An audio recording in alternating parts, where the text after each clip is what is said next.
Good morning, ladies and gentlemen of Dainfern College. I trust that you are enjoying your second week back of online learning. And I trust that this Monday morning you were able to not have a lie-in, but actually start a regular exercise program. Remember, it's really, really important that we take care of ourselves in a balanced way.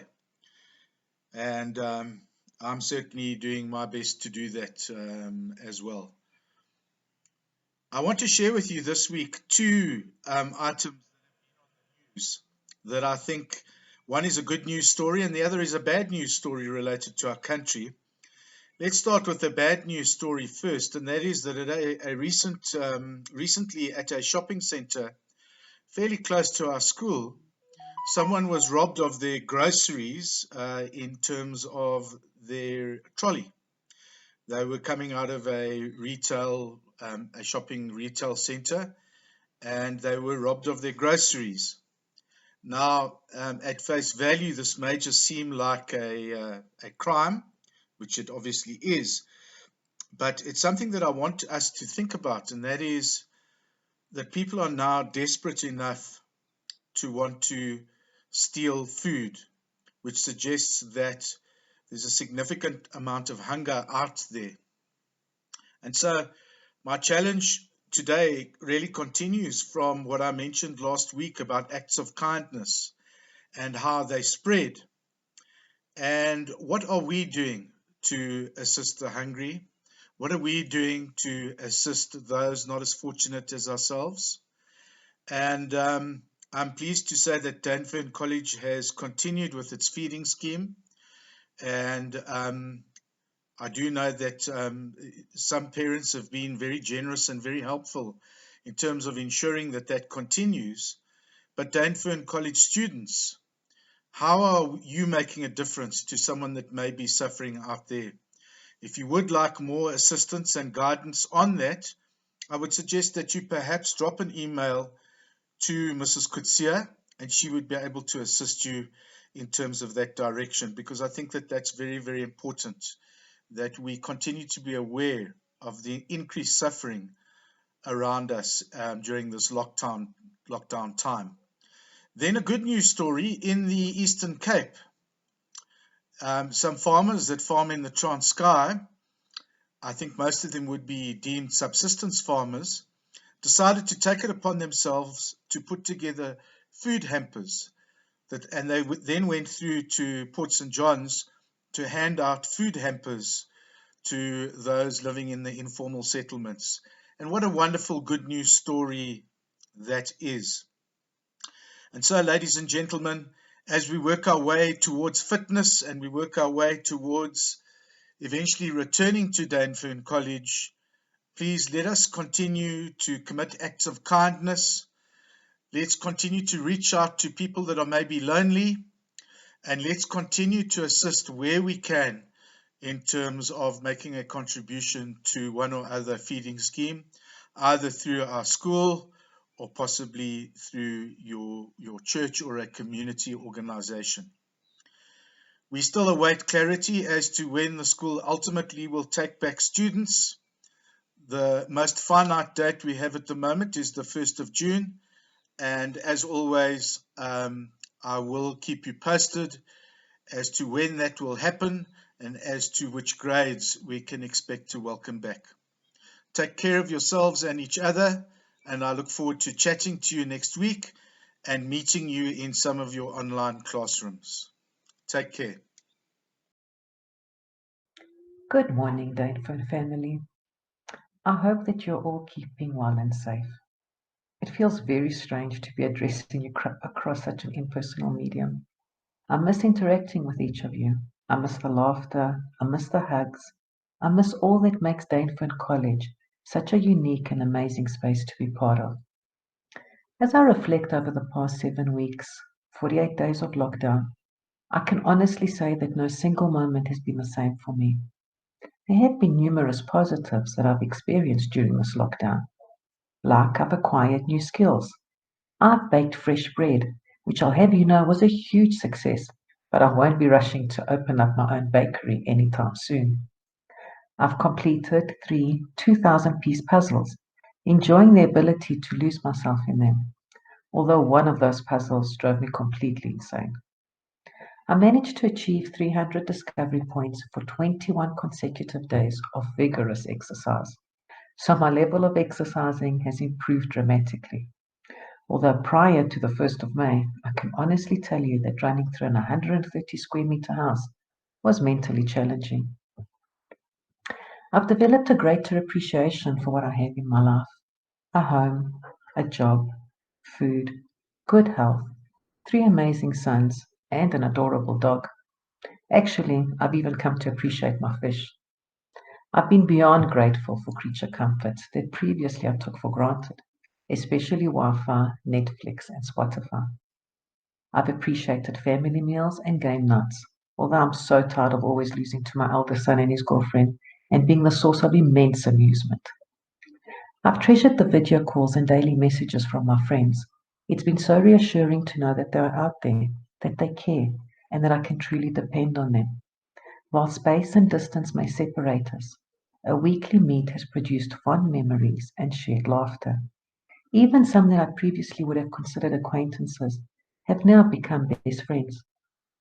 I've had time to be still, to meditate, to enjoy the simple act of cooking and sitting in my garden. I've appreciated the ability to be able to carry on teaching and connect with my classes. It's moments like these that makes me realize how much of who I am today is because of who each of you are in my life. And most importantly, I've thoroughly enjoyed my time with my dog Shadow, even though I'm convinced she thinks I've been fired. But along with the positives, there have been numerous and frequent difficult moments. Moments when it has taken immense energy to try and function and just get through the day. It has been difficult to wrap my head around what is going on. The limitations and restrictions placed on what I took for granted in my daily life has been a heavy cross to bear. I love seeing friends. I love being at work. I love being around people. And this forced solitude, forced confinement, has at times proven overwhelming. All my personal plans, trips I had booked in August and December, weddings of two of my closest friends, even the celebration of my own milestone birthday, have been rudely interrupted and indefinitely halted. It has been challenging to try and be the teacher you're also used to me being. How do I transcend a virtual platform and give you a hug, make you laugh at my craziness, be there to comfort and encourage you, and determine how you are coping without being able to see you? At times, media has been overwhelming. The plight and reality of COVID-19 on our collective and individual health, emotional well-being, financial stability, and safety has me wondering what tomorrow looks like. How are we going to come out of this? The only certainty I currently have is that nothing is certain, that I have no idea what tomorrow holds, that the end is nowhere in sight. In some instances, finding hope and meaning has become a second by second challenge. For the first time, irrespective of any defining demographics, we share a common fear, an unseen assailant. So I'd like to share something with you written by Nikki Peverett that I saw on Facebook and to whom I extend an apology for the editorial privileges I exercised. We are not in the same boat. I keep hearing that everyone is in the same boat, but it's not really like that. We are in the same storm, yes, but we are not in the same boat. Your boat may be a catamaran, mine a dinghy. Your ship may be shipwrecked, mine not. For some, quarantine is optimal and full of moments of reflection, of reconnection and peace, of enjoying moments in flip-flops with a glass of Coke or a cup of tea in hand. For some, this is a desperate crisis as they wonder how they are going to pay their bills, about where their next meal will come from, and how long it will last. For some, it means peace, rest time, and a bit of a holiday with the family. For others, it is facing real loneliness. Some are in their home office doing all they can to protect the company they work for and ensuring its continued service delivery. For others, they are reworking budgets, trying to see how long their savings will last now that they've lost their job or gotten a salary cut. Some are recreating the set of MasterChef in their kitchens as they try new and exotic recipes. For others, they are looking through rubbish bins to try and find their next meal to survive. Some want to go back to work because they're running out of money, but in the same breath, they are worried about a virus. Some need to break the quarantine to stand in a queue at the supermarket. Others just really want to escape. Others criticize the government for the queue at the shop and for all the uncertainty. Some have faith in God and are patiently praying and waiting for miracles in 2020. Others say the worst is yet to come, and that's probably our reality. Truth is, life as we knew it before is gone. So, friends, family, and neighbors, we are not in the same boat. We are in the same storm, a storm that is challenging all that we consider normal, all that we've become accustomed to, taken for granted. And each of us will emerge in his or her own way from that storm. Some will emerge with a tan from their pool, others with scars on their soul. It is very important to see beyond what is seen at first glance. We need to not just look, we need to see. See beyond the political party, beyond religion, beyond race, beyond gender, beyond the nose on our face. Do not judge the good life of others. Do not condemn the bad life of others. Do not underestimate the pain of others if you do not feel it. We are all on different ships and we are looking to survive. Let's each navigate our route with respect, empathy, and responsibility. Let's stop the judgment. Let's just be kind. Kind to ourselves, our family, our friends, our peers, our teachers, acquaintances, and even strangers. Let's just be kind. So, from my home to yours, I wish you a day full of kindness. And may that day turn into a week, and that week into a month, and that month into a lifetime. Have a great day, everyone.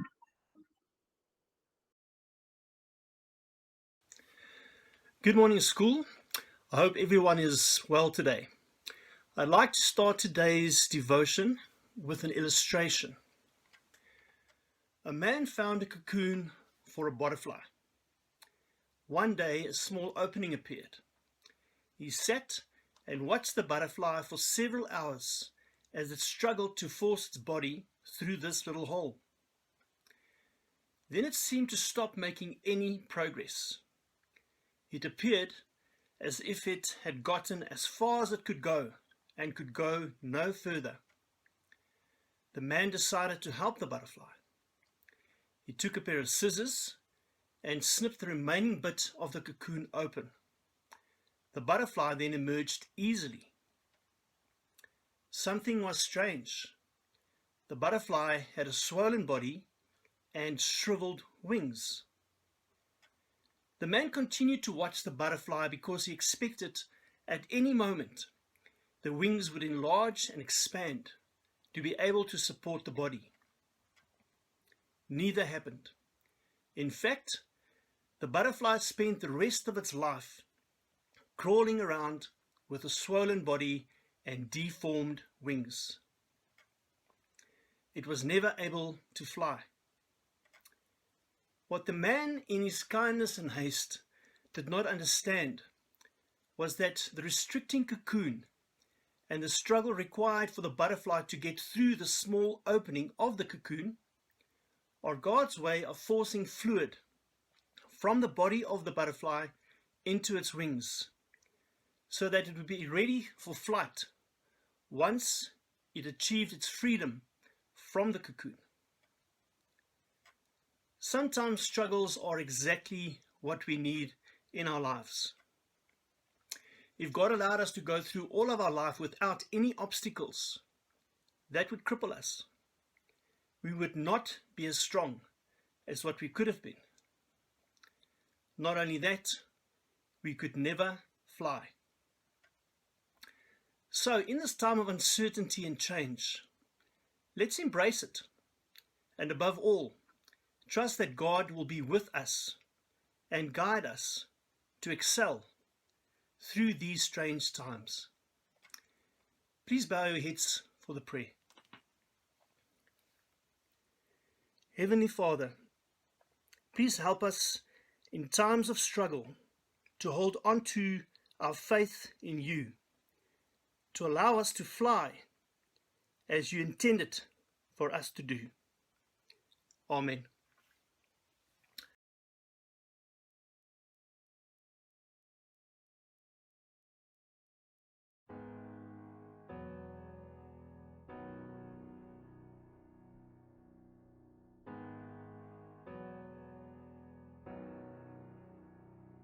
Have you ever felt like nobody was there?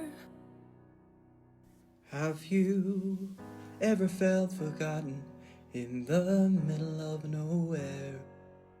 Have you ever felt like you could disappear?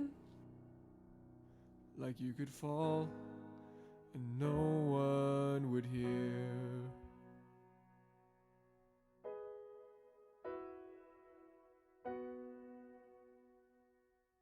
Well, let that lonely feeling wash away. Maybe there's a reason to believe you'll be okay. 'Cause when you don't feel strong enough to stand, You can reach out your hand. And oh, Someone will come running, and I know they'll take you home. even when the dark comes crashing through, when you need a friend to carry you, and when you're broken on the ground, you will be found. So let the sun come streaming in. you'll reach up and you'll rise again. Lift your head and look around. You will be found.